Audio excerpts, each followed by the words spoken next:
Hello, my friends. Welcome to Love Life. I am Michael. I'm a person in long-term recovery, co-occurring with mental health and substance use disorder. I uh, have some acronyms: PTSD for post-traumatic stress disorder, ADD, attention deficit disorder. So I have the amusement park in my life that I never paid for, but it's always a fun ride. Some days are better than others. And I'm also healing on purpose from physical and sexual abuse from childhood, teenager, and even in my adult years, because that was a consequence of my active addiction during my adult years came the sexual abuse. So I'm healing on purpose, and I'm very thankful having help of a professional, mental health professional to walk me through that healing. And if that's what you need, I encourage that the same for you. Um, Today, we're going to talk about these things about the reasons why we may want to go back to mind altering substances that are not good for us and mind altering activities. And so, first thing we might want to look at and talk about is if we family demands. If we don't live alone and we have a family, some of us have a family or family responsibilities, or we partake in caregiving or helping out, or it takes a village to take care of the village type of thing. Whatever your situation may be, and if you're connected, you have a family obligation or your family is expecting you to contribute, it might feel pressure from balancing work. Some of us have children in school age and financial obligations to our families, and we want our children to have the best. If we're trying to support them to get through college, it could be so many reasons where it's just life facing us, and we want an outlet and relief. And so my old thinking mind, my old addictive mind wants to do what I want to pick up what I'm familiar with in my past, and that's what a mind altering substance or a mind altering activity that is harmful to me in the present and can be very harmful to my future and people that I'm in relationship and connection to. This can happen to, it doesn't matter it doesn't matter if you're the mom or the dad in the family, it doesn't matter if you're aunt or the uncle, whatever your role is. If we have this challenge of addictive thinking and addictive personality, this family pressure to want to be able to perform. If you love and you have a close knit family, or you don't want to let your family down, there could be a pressure that leads us into feeling that we need an outlet. We need to relieve the stress of the struggles of life is facing us in the family dynamics. And sometimes that can lead to some anxiety. I already got anxiety in my life from my past, working on my trauma, and my trauma is not working on me. So you'll catch that. Work on my trauma so my trauma doesn't work on me. Yes, I put that little gem out there. And so some may find what during these high anxiety times, you may go for a prescription drug, we get something, and then it could become misuse, or we may just go right to the alcohol, the whatever, or the activity. Then we get the dopamine, and then it becomes what? Then it becomes excessive. And these activities some activities that my alternate activities that participate maybe at one time were healthy, but when it's out of moderation, can be what harmful.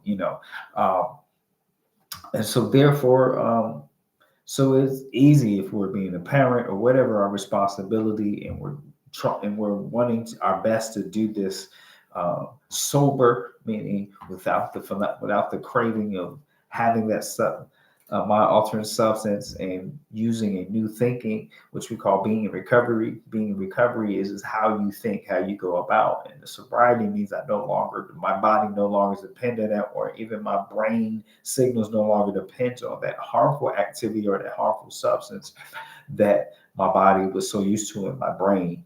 The brain and the body were seeing the signals and the chemical, all that good stuff. Don't let me get into it. And so here, another reason why we may feel like we want to use or continue to use. I mean, maybe you haven't continued to use mind altering substances and mind altering activities to get away from the reality of the world. I'm just going to be very honest and frank. I feel very powerful. This week is a different week. I mean, I feel that means I'm growing in my recovery, and we all should be doing that. And so we're going to look at let's talk about the pressure, peer pressure on the job, pressure just socially with trending things going on socially, where you have to be, places you have to go, functions you have to go to. And the thing is, am I mentally, emotionally prepared to handle some places where I may need to go in my past, my old choice, my former substance of use. Um, is present and or activity is there. So how do I go about it? Do I have an action plan? Let's talk about that side. But that may be a reason you want to use is because these pressures and the influence of friends or people that I believe are my friends. And so, but all they want me to do is be in with them and make them feel, make their habits, or condone to their habits or pat them on the back or so have you. So when you look at it, is it really worth it just to fit in, to go back to using those mind altering substances and those mind altering activities just because everyone's doing it? I mean, it's just something to think about. How much do we care about ourselves and our future? And how much do we care about the hard work that we put in to get to where we're at today, or the hard work you're trying to do to get out of the cycle of mind altering substance and mind altering activities that are causing harm to your mind, to your body, and to your life. So that's something for you to think about. I'm not telling what people to do, but I'm presenting this. And then, and remember, pressure comes from what people of all seasons or ages of life. And I'm talking my hands from New Jersey, so I can't hide that. That's how I visualize it. I'm getting my point out. So don't make fun. Don't judge me. Don't judge me. It's,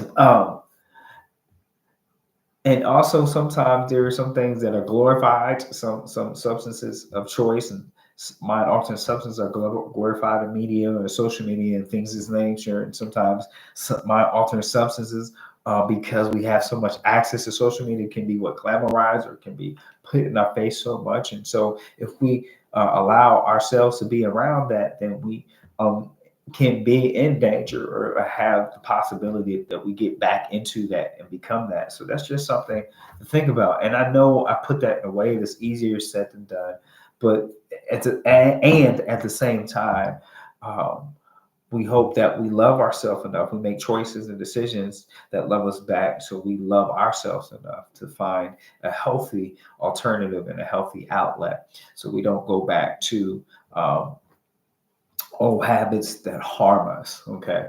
And last thing we want to talk about today is we may pick up and use because of the trauma, the abuse, my past trauma abuse, and I haven't started the journey of healing. I haven't started the journey of mental therapy or mental health therapy or treatment or diving into um, the purpose of my pain. And so therefore, to drown out the pain, to drown out the thoughts, and some of us might experience night terrors. And I don't say that lightly. I say that with all compassion in my heart. And so what happens, it may cause us to lean um, towards going back to using mind altering substance and mind altering what activities that cause more harm and doesn't help us. And so we hope that, and I hope that we find a outlet, an alternative, that we bring ourselves and present ourselves to a healing path, that we present ourselves.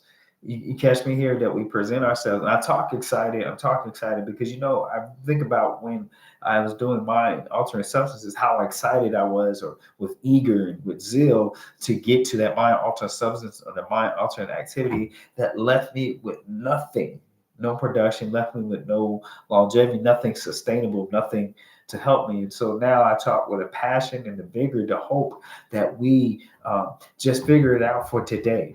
Okay, keep ourselves safe just for today. When I make this, that's what I have in mind. And so whatever that trauma or the abuse that we experience, my hope, my positive thoughts, and my hope for us is that we find people, places, and things and professionals that can encourage us and present us with the tools that we need to allow us to healing, because healing is a lifelong journey. As we could just continue, that's for me. I'll speak for me. That's how my perspective of healing.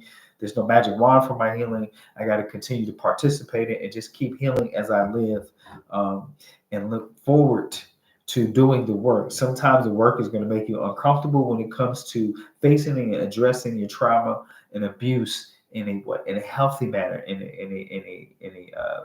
a aspect of when you're addressing your trauma and abuse in a perspective of healing, that it no longer has power over my thoughts, no longer has power over my dreams, my emotions, and even even in my spiritual interpretations, whatever that may be. So on today, I'm excited to share with you that just today, I care about you so much out there. I hope that um, you are encouraged to make choices and decisions that love you back, and that you have a desire to love life. So until next time, my friends.